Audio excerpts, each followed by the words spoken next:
Welcome to the Mind Circus podcast. Today, I am joined by my friend Jessica Wasik of Bark and Gold Photography, where we are going to talk all things pet photography related and ice skating. Yes, ice skating, that's right. What does ice skating have to do with pet photography, and what does that have to do with the Mind Circus? Well, let's get the circus started. Welcome to the Mind Circus podcast, where we uncover the topsy-turvy thoughts of those we call creatives. The Mind Circus can be entertaining and daunting, but we need to uncover ways to be the ringmaster of our own mind circus. If you want to hear real stories from creatives who've plunged into the black abyss of the Mind Circus and managed to become the ringmaster, then join our host, Karen Bartos, a photographer, entrepreneur, and creative ringleader, as she'll ask direct questions to help listeners understand and be inspired to master their own mind circus and reach new levels of success. So find a seat and let's be part of the circus. Now here's your host, Karen Bartos. Hey, Jess, I want to thank you for agreeing to be on the Mind Circus podcast. I'm so excited for our conversation today. Thank you so much for thinking of me. I am so excited. Yeah, so let's just dive right in. Tell us about Jess and Bark and Gold Photography. Let's hear all the details. Right. I never, ever thought I would land in photography. My background's actually in figure skating and I have a degree in English. But my husband knew I enjoyed photographing everything. And so we had our dog Hunter, and my husband got me a good camera, and I just started photographing him all the time. He was so cute as a puppy. Actually, looking back now, I wish I'd have taken more photos of him because they're not great. They're not great photos. They're completely out of focus, but I love sharing them. So I shared them a lot on Instagram. We both know Heather Lawton of the Flourish Academy. She stumbled across me. I don't even know how. I would actually like to find that out. And commented that he's very handsome. I should be a pet photographer. I didn't think twice. I said, okay. And I met with her and we got the ball rolling. And you said this was in 2016, right? Yep. Okay, Late 2016. So you were kind of on the cutting edge of pet photography. I mean, like, at least in the Pittsburgh area. Like, yeah. I mean, it's 2024 and I still hear people say, you mean pet photography is a thing? So this was 8 years ago. So tell us a little bit about that. Was pet photography big in Pittsburgh? It wasn't as big as it's becoming. I think nationally it's becoming more well-known too. There were two big photographers that really were just pet focused. I was very lucky in that I was mentored by two of them, one of who kind of handed me over everything that she had been doing. So I don't want to say I fell into it, but I had a little easier introduction into photographing in Pittsburgh than maybe someone starting right from the beginning. Okay. And then of course, Bark and Gold is a take on Black and Gold. So Yep. For those of you who are listening, I should tell you that Jess and I are both in the greater Pittsburgh area. So it's a take on the Black and Gold, right? For sure. I needed to know where I was and what I did. And there was no easier way to say that. I love a good pun, like a really bad joke. And it's very funny because people will say, oh, you're Bark and Gold. Like, yeah, I'm Jess, but also that's stuck in their head. So it's a great little Pittsburgh tribute. It is. It is. And all three of our sports teams are Black and Gold. So that's perfect. So when you started out, tell us what Mind Circus events did you deal with? What got you hung up? I was lucky that I had good leadership. I knew how to price, and I had a really good mentor to help with all the Mind Circus stuff that comes up for a lot of people. But it was for sure pricing. I knew what I needed to charge, but there's always that hurdle of getting other people to believe in what you do, like the value behind it. And I did have a couple clients early on question it. One who said, I can justify pricing this for weddings, but why is pet photography so much? Like, I don't understand. Basically, you shouldn't be charging this for what you do. It wasn't a good feeling. So do you even respond to that? Or what do you do when somebody says that to you? Do you justify your prices? Do you just, how do you handle that verbally? Yeah, in an exchange with a potential client? Yeah, I won't justify and I won't change it just because they don't agree with it, because I know what I need to do to be profitable and stay in business, which is my goal. But just explaining to them, these are my prices, and if we're not a good fit for one another, I understand. You're welcome to come back at any time. I'll be happy to hear from you, but if this isn't going to be a good fit, that's okay. Yeah, that's great. You can do that. And so, I mean, so you didn't struggle with, are my pictures good enough? I don't know my camera. You didn't struggle with all that. You struggled with pricing.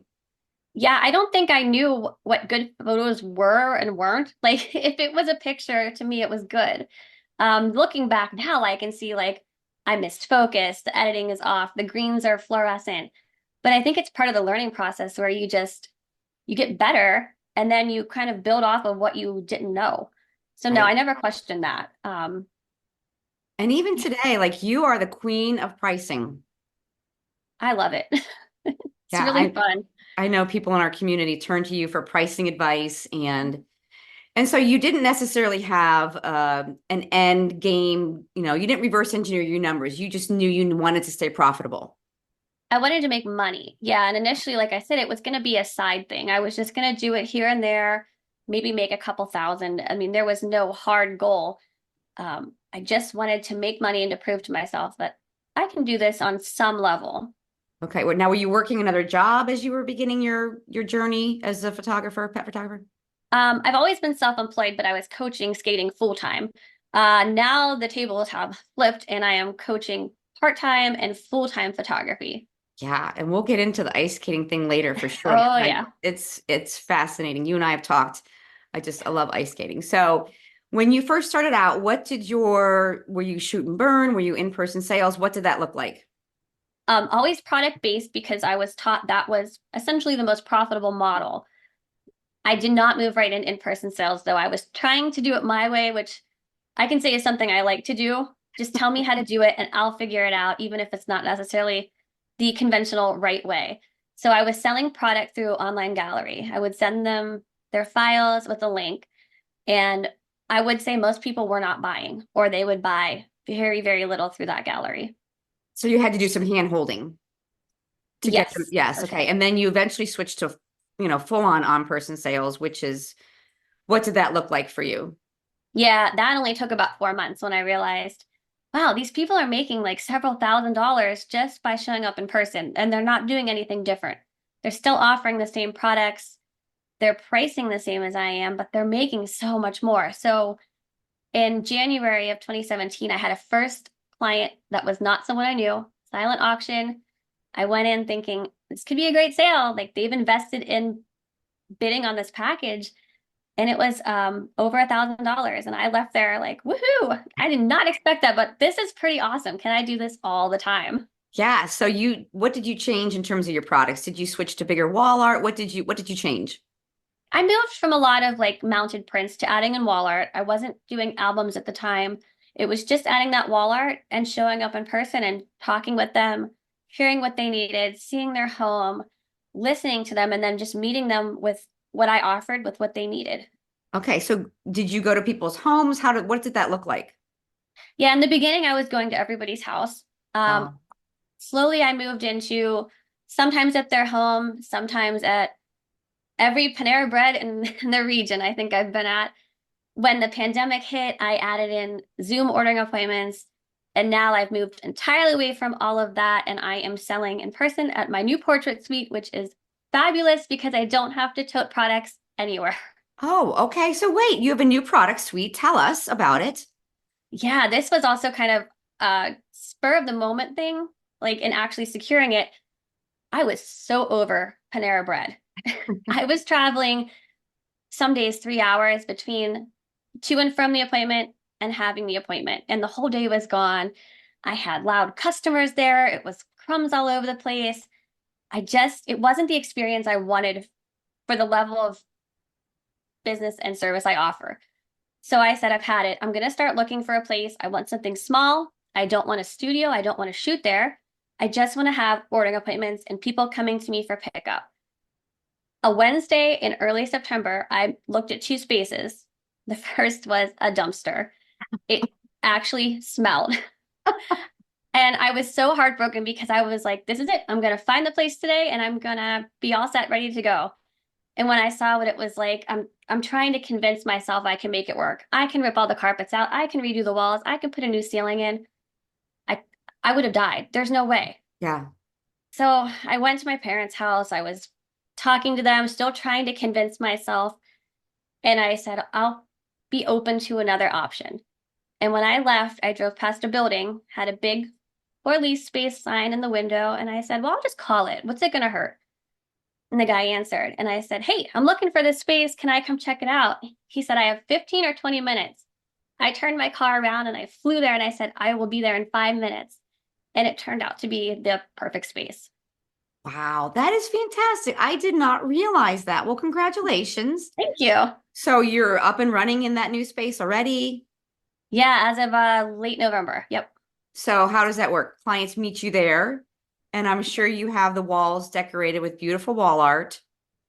It's so nice. Yeah. It's everything is in one place. They can see all the frames and the albums. I'm not being the human pack mule of carrying around 50 different frames. And oh, it was such a disaster just toting that stuff around. And to Well, be in one place, it's amazing. to be in one place. And I think it's really important for clients to be able to touch and see and feel different products, and as opposed to trying to visualize them. So that's really important. And I think people get afraid of in-person sales.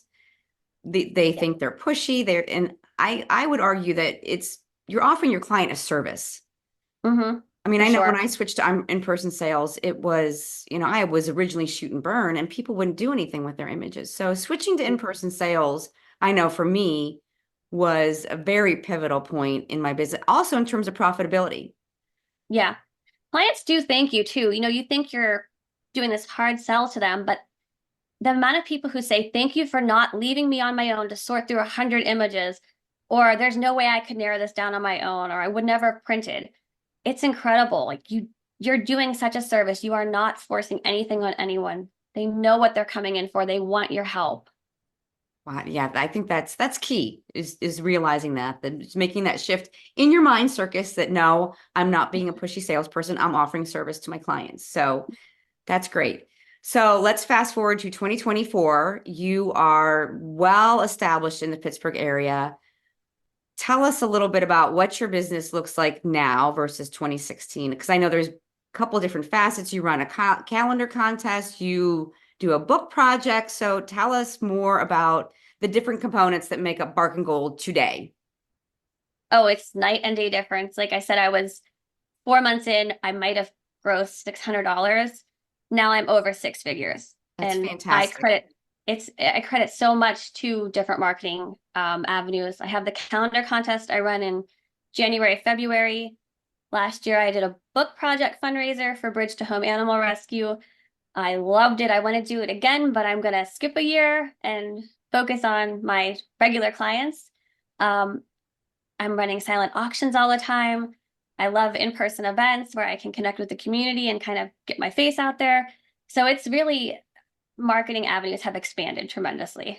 Exactly, exactly. So, but when you first started, where were you meeting people? Was it word of mouth? How did, Early on, it was all silent auctions. I had no clue. I didn't know anybody. I knew my friends and family, but as we find out, they don't always want to do what you want to offer them. So that didn't really work out as a place to get referrals from. I mentioned too that I had a connection to a local pet store from a former pet photographer who has since moved on to a different type of business. And she handed right into my lap and said, here's everything. This is how I did it. Here's my lights if you need to borrow them. Here's my settings. Go take over this pet photos with Santa event. yeah. And I'm like, oh, I don't know how to do this. Okay. I just looked at her notes and I went through and it was great. I had a great time. I got to meet so many people and I've gone back every year to both of their stores in November and December. And I know you continue to refine that process as well today. Yeah, it was a stubborn resistance to refining it, but with the growth of the business comes a need to change workflow. And I was hesitant because what was working had always worked. And in my head, I guess this is part of my mind circuits, I'm like, I can't change this because I won't make the same amount of money. And it's going to confuse people. And the store is going to be mad because I switched it up. And I didn't even give them an indication I was changing it. I walked in and I said, here's what we're going to do today. Like, it'll be fine. And it was. I made the same amount of money and I didn't have to lift a finger after the in-store event. And that was the best feeling around the holidays of not having to package and deliver and manually keep track of which dog belonged to what person when you have 8 black labs. Right, right. And I know that someone in the Flourish Academy group, the Elevate group that we're both a part of, was kind of a inspiration for that. Am I remembering that correctly? That she said, here's my system, here's how it works. And you kind of said, okay, I'm going Yeah. to give it a try. And it worked. Yeah, for sure. She kept saying, "Why are you insisting on doing it this way?" And I argued with her. I said, "Carol, what it does, it works great for you. For me, it's never going to work. We have two different types of approaches." And finally, I said, "Okay, I really do need your help. And I'm sorry I fought you on this, but can you please jump on a call and save me before next week when I have to redo this?" Yeah. Okay. So you said that was probably one of your biggest mind circus things that you dealt with is fighting systems. And because I know you are also the queen of streamlining things. And so is that, I would say today, 2024, what was the biggest mind circus thing that you dealt with? Would you say it was streamlining things? Yes, in workflow and in my life. I needed to take a lot of time, especially the last quarter, and really look at what's working for me, with how I'm running my business, where I'm spending my time, and overcoming a fear of disappointing people. I don't like to disappoint people. I want everyone to be happy. But then I started to realize I'm disappointing myself for the sake of keeping them happy. So you And were so, afraid of disappointing them how? By changing your workflow, by outsourcing things? Like what was the big fear there? Like how were they going to be disappointed? changes, just different changes of what you're used to versus what things are looking like now. So were your clients aware of what was being changed, or this was all new to them because they were maybe new to you? Well, it actually wasn't so much my photography clients, but it was in having to make the choice that I wanted to step away from the rink another day. I wanted a day off if I wanted a day off, or I wanted to shoot. I had that flexibility. And I felt as though I was being pulled in too many directions. And when I look at where I'm happiest and where I'm making the most money, right now it's in my business. Okay. I mean, this is fascinating to me because when we talk to photographers, we hear so much that the mind circus revolves around what if this fails? I'm afraid it's Mhm. going to fail, or I'm afraid I don't know how to find clients, or I'm afraid that my work's not good enough. You really didn't struggle with any of those things, which is I don't think I knew fascinating to me. better. I didn't know I was supposed to have all this head drama. I just went and did what I needed to do. I had a job, it was to get the job done. That's all I have to do. Show up, photograph, sell, make money, next client. Wow. So, okay, how did you get over the fear of outsourcing things? Because I know, you and we're in the same group and we've talked about outsourcing editing. And I get it. As a photographer, you don't want to relinquish certain parts of your workflow, especially your editing, because, your editing is your own style. So, Mhm. I think you and I are both alike in that fact that we want to control things within our business.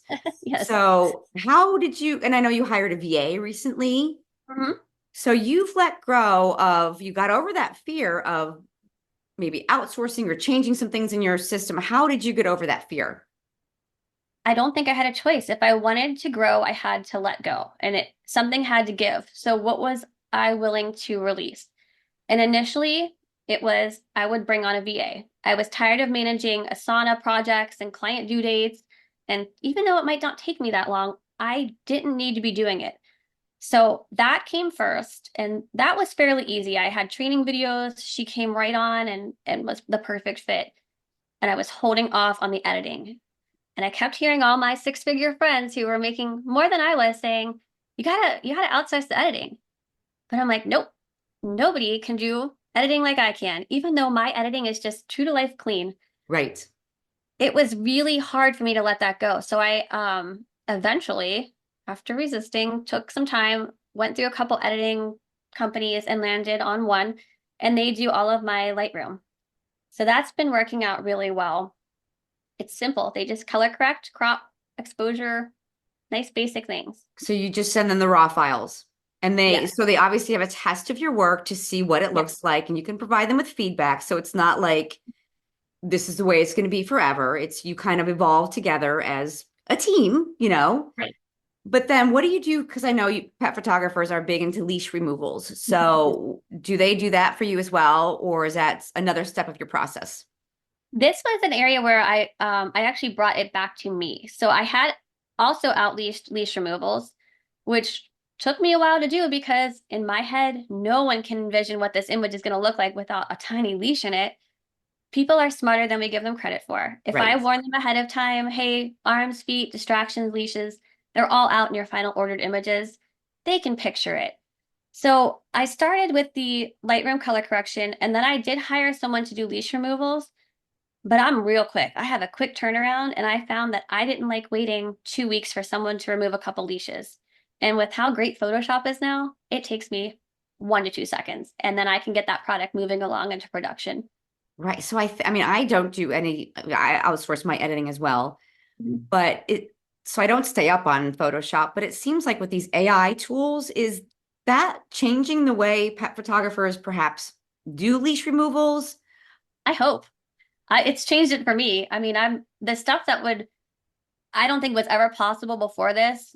You can never tell. If someone was right behind their dog before all this came in, I'm like, it's trash. There's no way I can't remove that. And now I'm like, let me see what I can work with. And it's incredible how that'll build that image back out. And they have no idea. My clients have no clue the stuff we go through to get their images perfect. No, they don't. And I think, I fought this for a while too, that editing in itself is an art. Hmm. And I think Yeah. that's one reason we're probably so reluctant to let go of it as artists because it is an art. I mean, the things you can do in editing it's mind blowing. And Right. I'm like you and I prefer a clean, timeless edit but getting those images out and having them Lightroom done, I'm sure is huge. Yeah. I often forget I even sent them out. And then I get the email that's like, your files are ready. I'm like, what files? What am I waiting on? Oh, all right. And that's been great because it's allowed me to take on more clients because now I've never ever been backlogged. I've never been someone that stayed up till 1 a.m. It just doesn't happen for me. I like an 8 o'clock bedtime, but I also don't let myself get backlogged. So this has been tremendous. And for anyone who else might be resisting this, you can still have your hands on the editing. I still do all that master retouching at the end. I Right. like that. I don't need to do 80% of that work.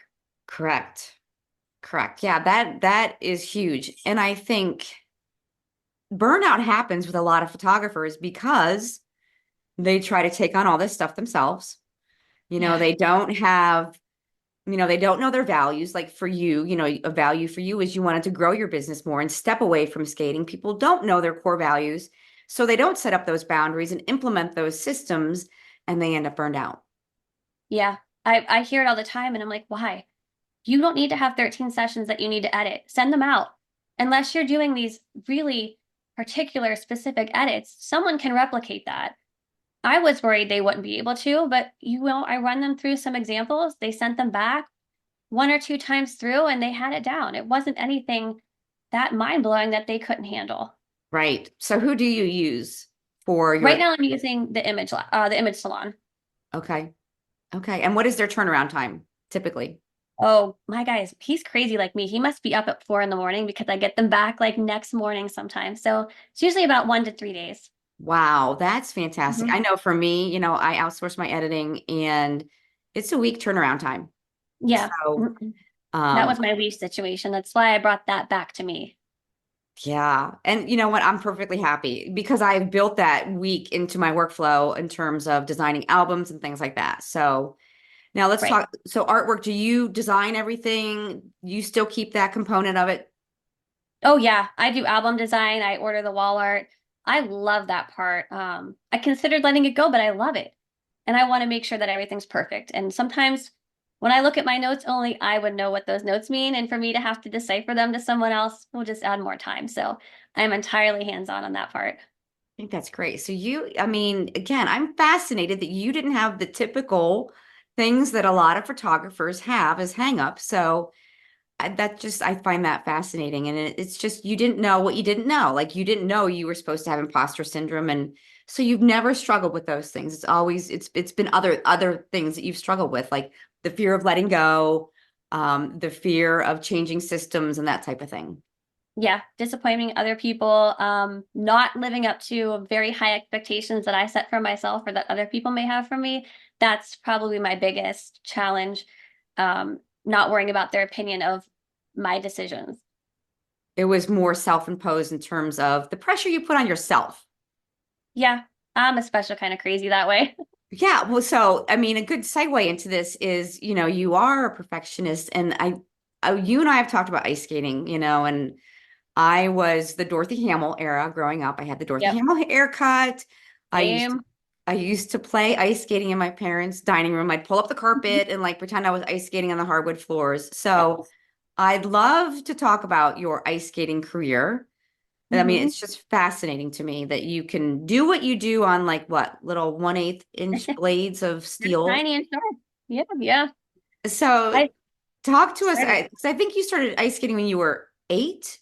It's been 30 years, which I didn't realize it was that long. I know I feel like it's been my whole life, and it really has, but hearing it 30 years is like, wow, it's such a part of me that it's all I know. It's pet photography and it's skating. Which is so funny because they're so different. I mean, ice skating, Mhm. you were solo, like it wasn't pairs, correct?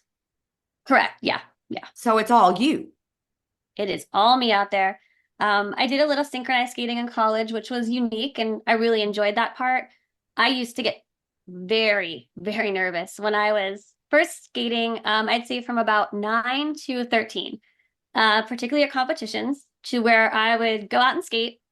Halfway through my program, I'd be like, oh my gosh, I need to throw up, but I can't because I'm out here and I can't just stop. So I would skate half my program, holding my breath, wanting to throw up, and just couldn't wait to get off the ice. And at that point, I'm like, I don't think competing is for me, and I quit. I quit competing. I just skated for testing and for myself. Okay. You stopped. What age were you when you stopped competing, would you say? About 13. 13. Okay. Hmm. Did you ever get back into competing or that was the end of it? Because you I did. did in college. Yeah, with synchronized skating, which helped a lot because I had people right there next to me, and I was not focused on myself. I had to do my job to keep, 14 to 16 other people in line. So that really helped. And then as part of our college team, you also had to skate your individual events. And I was dreading it. Like, I don't want to compete. I don't want to be out there alone. But it kind of got me over that because I didn't have a choice.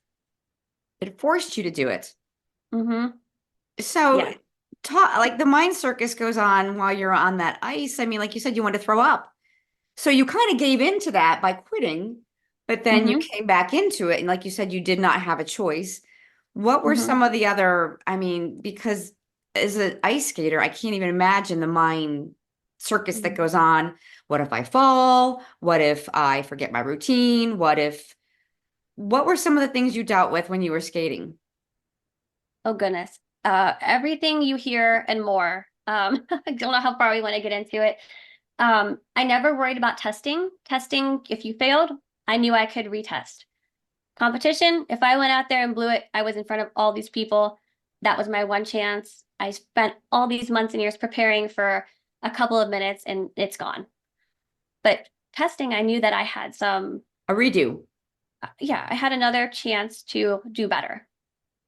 Yeah. Okay. So how would you say that? Because obviously you dealt with the mind drama when you were skating. Hmm. How did that transfer over into photography? I mean, do you ever rely on some of those skating skills mentally? How did it prepare you, I guess? Obviously it prepared you well for where you are Yeah. now because you don't seem to deal with as much mind circus stuff that we hear the typical photographers struggle with. Hmm. So how would you say ice skating prepared you for your photography journey? I would say my strongest trait is perseverance in skating and in photography. I know it's going to take time. I always said I may not be the best, but I have outlasted everybody. And so the tenacity to be like, I can get this done. It's going to have to be on my terms. It's going to take longer. I may not be the most naturally gifted, but I'll figure it out. Everything is completely unexpected. I mean, on the ice, anything could happen. You could hit a rut in the ice. You're something unexpected you just never predict could happen in a photography session. But you can't just stop. I mean, unless your camera breaks or something. And even if that happens, you figure it out. Yes. Oh my gosh, that's so good. And you actually had a session recently where you had to pivot. Somebody's car battery wouldn't start. I mean, like, Yeah. Who would have thought that you'd have to deal with that in the middle of a photography session, but you figured it out. Yeah, I was like, where is the nearest place that sells any type of battery that will fit in this key fob? And how fast can I get there before this light goes away? We're in a valley. I don't want to cut the session short. We just kind of started, but we're on time here. Yes, It was and you fine. you figured it out, and your client was overjoyed that you provided them another level of service because you Yeah. figured it out.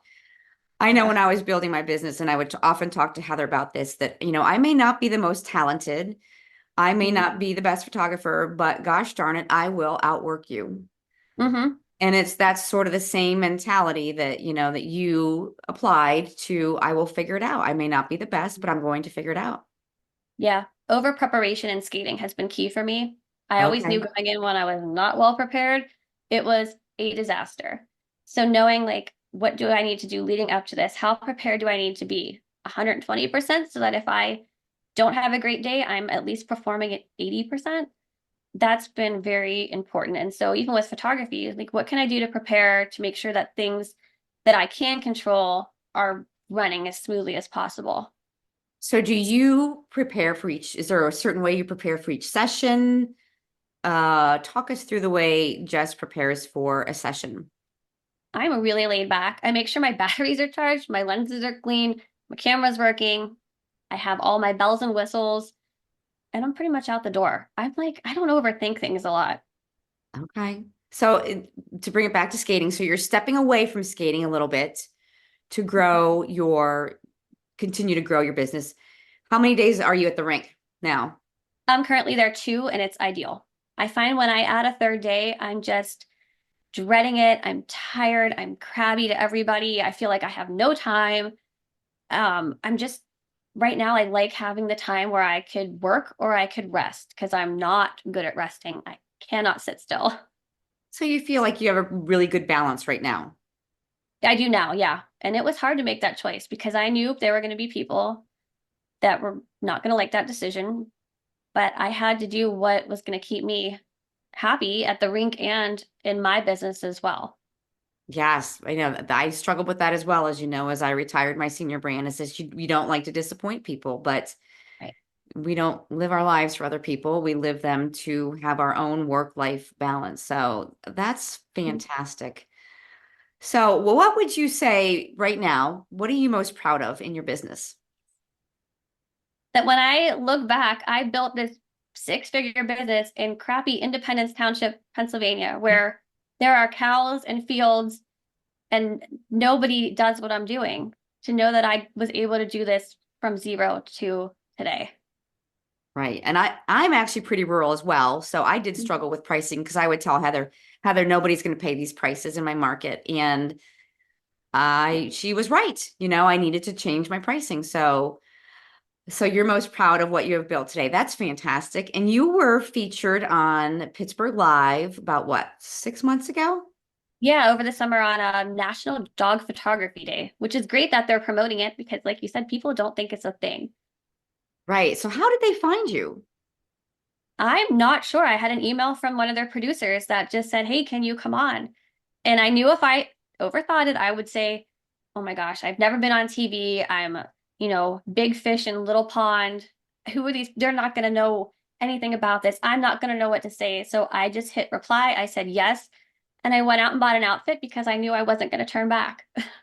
So you had a little bit of a mind circus there, but you quickly overcame it. You quickly overcame it and hit reply. And I think, we talk with Heather about this frequently, is that when you shorten that refractory period of recognizing that you have the mind circus, the mind drama, and just dealing with it, like the faster you can recognize it, number one, and the faster you can deal with it, number two, I think that is a key component to success. Would you agree?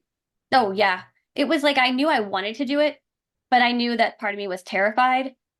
But I knew I would be happier if I overcame the terror and just went and did this. There was so much potential that could come from just being on TV and having people see me versus saying, no, I'm busy that day, I can't come, and then kicking myself when they found somebody else to do it.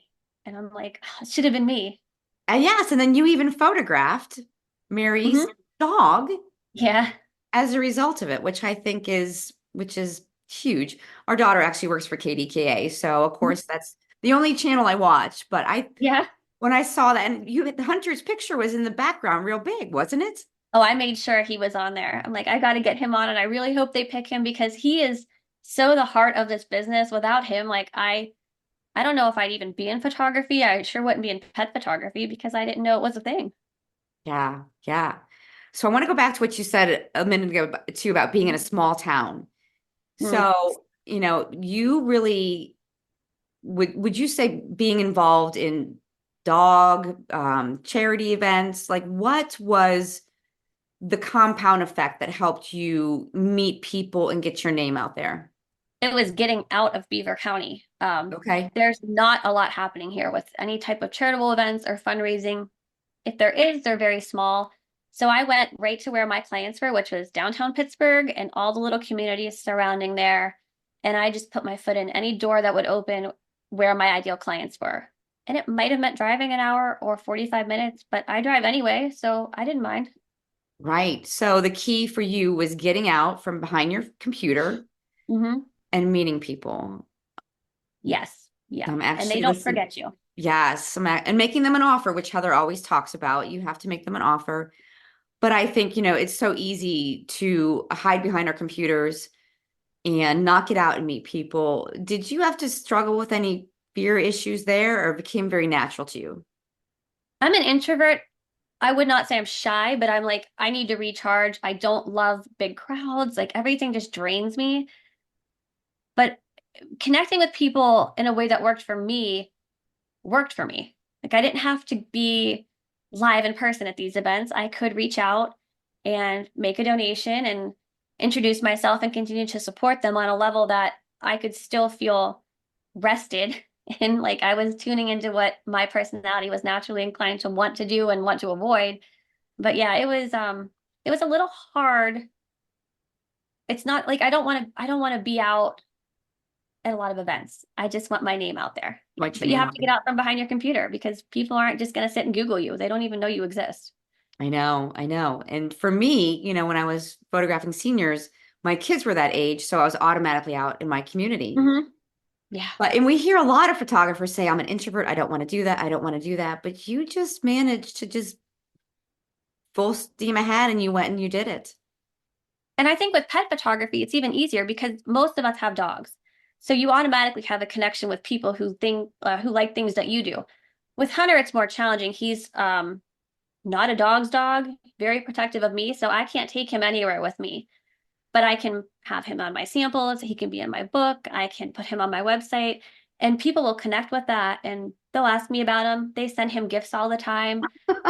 It's really sweet. Like they know him as well. So there's really no excuse, especially as pet photographers, that you can't meet somebody who shares a love of what you love. Exactly. And I feel like people, when you see a dog out in public, people love to talk about their dogs. They do. And I love Yeah. to listen. What's their name? And yeah, how'd you, especially rescues, people love to hear Hmm. those rescue stories. And oh my gosh, that's great. Yeah. So let's see, what advice would you give the Jess of 10 years ago or 8 years ago? What advice would you give to her? To go for what I wanted sooner and bigger. I built things in baby steps and it worked well.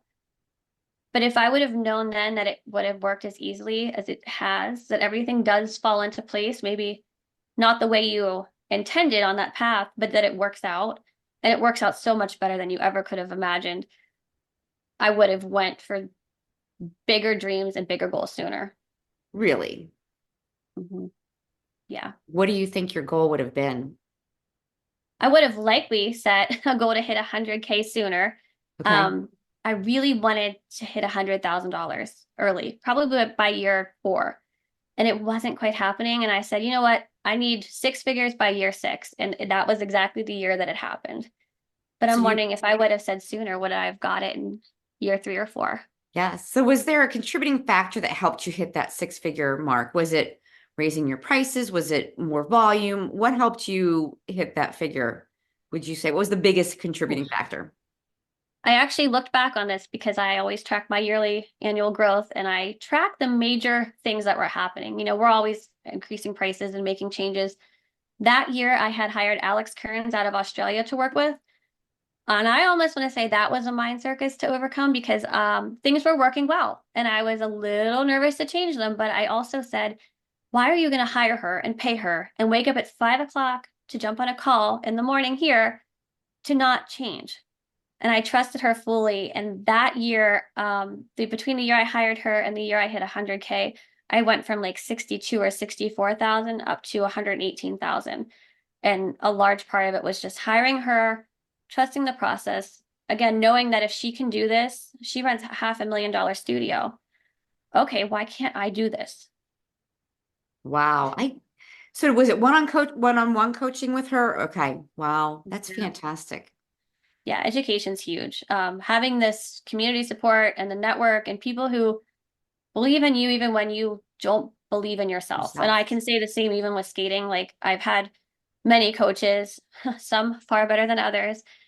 And you have the people that question you, and then you have the people who see something in you that like you don't even see. And you just learn to trust them. You do. And eventually you start to see like little glimmers of like, yeah, I guess this is possible. Wow. I love how skating is intertwined with your photography journey, but even still today.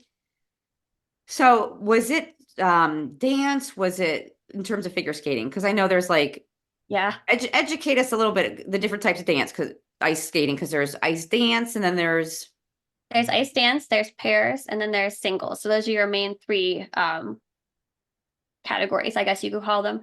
I started out as a singles skater, freestyling, so jumps and spins.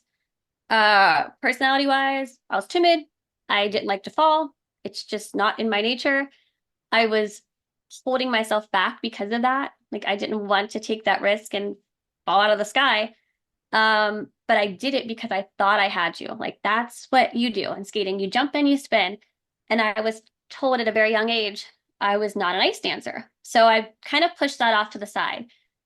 But then I'm like, well, if I'm not that, and I'm not a jumper or a spinner, what am I? Like, where do I fit in this sport? And I resisted. I kept freestyling. I would say I was consistently inconsistent. And finally, I said, I don't want to do this jumping and spinning anymore. I don't have the time to put the effort in to be at the level I need to be. I'm not enjoying it. What am I doing? So I told my coach at that time, I'm going to take a little break on the freestyle. I'm just going to focus on dance because I was still testing it. And I ended up going entirely to dance, and I don't regret it because I guess that's where I'm good at now because that's where I have all of my credentials in. wow. Isn't that amazing that what somebody tells you you can and you cannot do Yeah. can really shape your path or your trajectory? Oh, And yeah. you had the wherewithal to fight that mind circus and say, no, I don't enjoy this and I'm going to take a break. And you came back as an ice dancer. I mean, Hmm. I it's thought if I amazing. miss it, I can come back. And I realized I don't miss this at all. I'm so much happier not jumping and spinning and falling all over the place. So you had, you were afraid to do that, but you had your little safety net that I can always come back. Yeah. I think in my heart I wasn't going to go back. Um, it was a really big change. I left a coach, I left a rink. I needed to do it for a multitude of reasons, and I'm glad that I did because I'm, again, exactly where I needed to be without ever knowing that I'm supposed to be here. Yeah, you hear all the time about how what a teacher will say to somebody, how that Mhm. shapes them, influences them, and limits them ultimately. And, I Yeah. think we have to be very careful with what our words and what we tell people they can and cannot do. Hmm. Sometimes But I wonder if I hadn't heard that, would I have tried harder? Or it's almost like math. If you're told you're not good at math, which I wasn't, I'm an English major. But yet looking at my business, I love numbers. I love a spreadsheet. I can add numbers. I like money. I'm not going to do algebra, but I can formulate a thing on a spreadsheet to pop that number correctly. And yeah, I'm like, if I would have been told I was good at math, would I have liked math? I yeah, don't it know. is. Yeah, it's amazing the stories you hear about people who didn't listen to what they were told and they Hmm. overcome things. And yeah, I think it's just a good reminder to be careful what we, especially children, what we tell them and what they're Mhm. good and what they're not good at, because that will really kind of shape you and limit you ultimately. And I, Yeah. As a coach, I watch that because I can see who my more sensitive skaters are. And I never want to say, oh, you're lazy. You're not trying. You're not good at this because it does stick with you. And especially when you're really young and you're impressionable, whatever your coach tells you, you're going to do because they're your person you're looking up to. They're the expert. And like that's what you're paying them to tell you and you're trusting them. But sometimes like they're not always right. And so now I look at it like, okay, if you tell me I can't do something, I'm going to go do it. I'm not going to quit. I'm going to make it happen. And that's why I say like perseverance and just sticking with it, as long as it makes you happy, is a good thing. yeah, well, I love that you realized that spinning and jumping wasn't making you happy. And how old were you when you had that realization? Oh gosh, I was in my 20s because I had just gotten married. Okay. So like things were changing, like life is different when you're a teenager and your parents take care of everything versus when you're married and you have different responsibilities. And I'm like, man, I don't have the time to do this. I don't even want to do this. Wow. And I thought I will just see what happens if I take a break. So did you feel like you were going to let anybody down by doing that? Because I know, we talked about letting customers down. Like, did you feel like you were going to let anybody down by switching from, singles to dance? My coach at the time, yeah, I had a freestyle coach and a dance coach that I was working with. And my freestyle coach, like, I think she kind of knew, but at the same time, like, never said anything, and I wasn't indicating it. So it kind of came out of the blue where I told her, but I was able to just ease out of it. And it was a little less painful. It was almost like an avoidance, I guess, of like Yeah. having to officially, Yeah. quit, but I never went back. Oh gosh, I love it. I love how looking back, you can definitely see how ice skating prepared you Mm-hmm. for where you are now. Yeah. So what are the highest accolades you've received in ice skating? Because I think this is like, Okay. So I have 5 gold medals in US figure skating testing, and I have my Canadian solo dance medal, gold medal. And that's the highest you can go. So actually now I'm finishing up my last 2 international dances, which will give me my 6th US gold medal. And I think that's pretty much all I'm gonna get because like I said, I'm not gonna go back and jump and spin, and that's kind of all that's really left. so as you're stepping out onto the ice, like what goes through your mind? Let's talk about I mind have a shift. job. What?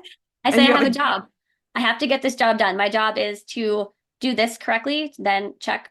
Okay, now the next part is do that element correctly, check. And I just, like I said, I'm over prepared now, which took a while for me to realize that's what it takes for me to feel good.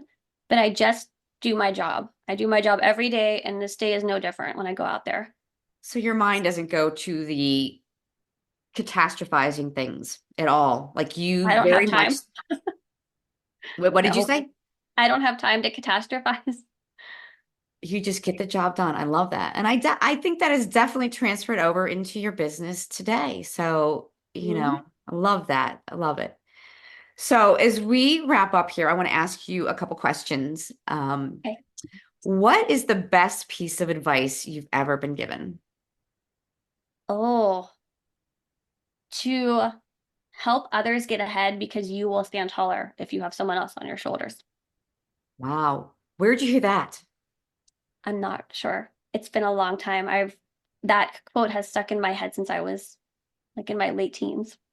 Well, and I even in the community that we're in and with, the Flourish Academy and Elevate, I definitely see that in you. You are very much one to help others.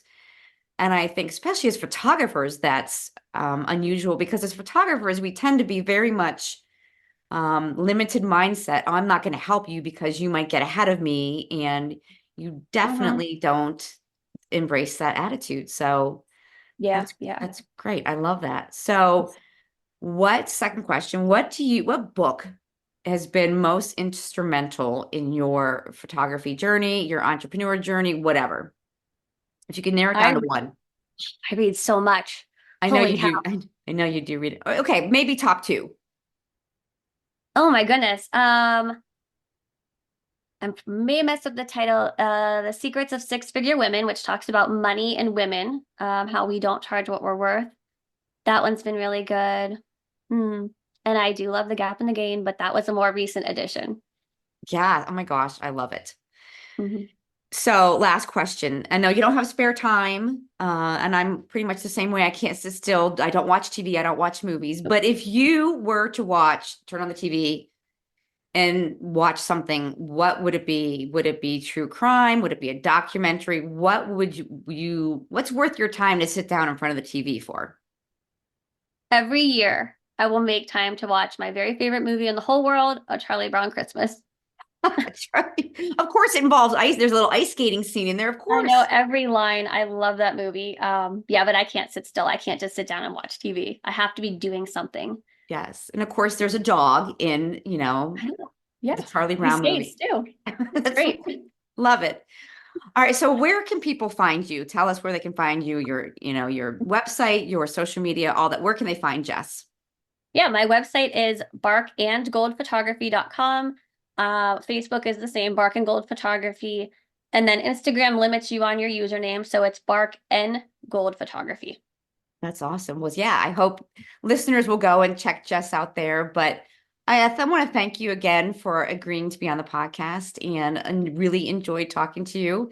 And I know our listeners will definitely glean some nuggets from our conversation together. So thanks so Yeah, much. that was fun. You're welcome. We hope you've enjoyed this episode of The Mind Circus. We'd love you to share this episode and inspire someone else to become the ringmaster of their mind circus. So to learn more, go to themindcircus.com. And with the simple click to subscribe, we'll invite you back. And remember, be the ringmaster of your own mind circus.